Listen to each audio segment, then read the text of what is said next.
Hello, I'm Erica Ordinario from the De La Salle College of St. Benilde, representing the Philippines. And today, let me share with you a short presentation called E&E for F&B, Escapist and Empathetic Interior Design as a Response to the Philippines' New Normal Food and Beverage Spaces.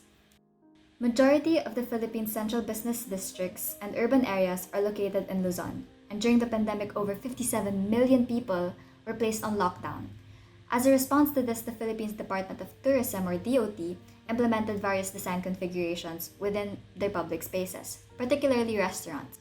These prioritize security, sanitation, safety, transparency, and space proximity.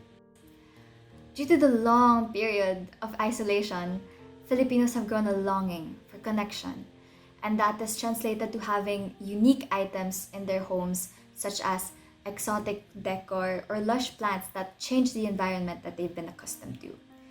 This escapist tendency is also related to the appreciation of the arts and crafts. This becomes a therapeutic channel for them to aid them in the recovery from the stress and trauma caused by the pandemic. People are then more inclined towards handmade and imperfect accessories, decoration, and dishware as it provides a sense of connection with the maker.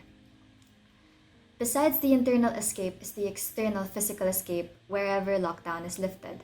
This includes excursions to restaurants and resorts that are located within the borders of the National Capital Region.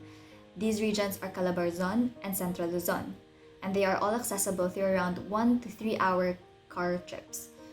These areas maximize the Philippines' unique topography and distinct cultural features, as well as the ease of its tourists, as these places have lower cases of the coronavirus. DOT also coined the term tourism circuit bubbles, which decentralizes destinations to small pockets of recreation spread throughout different provinces to prevent overcrowding or mass gathering.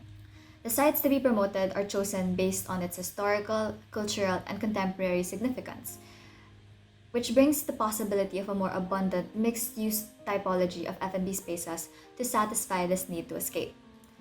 Due to the lockdown, only businesses related to food preparation and delivery can operate.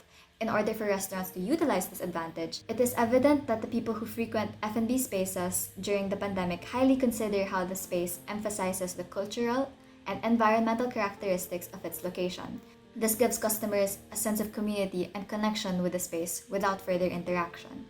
Given that tourism circuit bubbles aid in domestic tourism development, interior design plays a huge role in adapting to its criteria. Interiors can be retrofitted or utilize adaptive reuse to engage people with narrative and cultural aspects. In this sample work, it is seen that a neoclassical building can include contemporary elements of the ethno-linguistic group located in the area, thus restoring cultural and historical relevance towards the space. In a survey last 2020, around 54% of the respondents plan to use their government funding to rebuild their brand. As they rebuild their brand to accommodate the new normal, DOT and other tourism agencies can further include them with their marketing and promotion. This renovation, in compliance with the new normal trends, entice excursionists to visit these F&B destinations that can rehabilitate domestic tourism. On the other hand, there is also empathetic interior design, which considers the shift and dependency towards digitalization and the plight of displaced workers. These workers entered delivery services and have been the backbone of society and the movement of the economy. DOT have suggested designation and sanitation areas that would benefit both the workers and the consumers of restaurants. Since the dependency towards digital services is a trend that's going to stay as it is so convenient, empathetic interior design just only grounds itself on the notion that design must not only cater to the consumers, but also the people in between.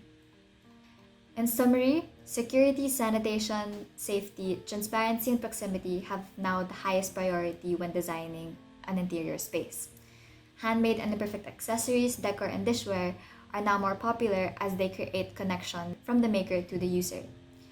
There would also be a rise of recreational mixed-use F&B spaces, and then tourism circuit bubbles are now becoming the basis of promotional development and marketing strategies for F&B spaces.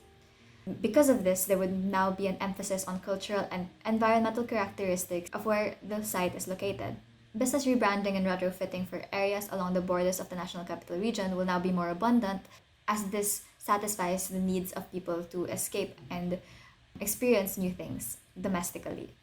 And lastly would be worker-oriented design considerations for F&B spaces. Thank you so much for listening.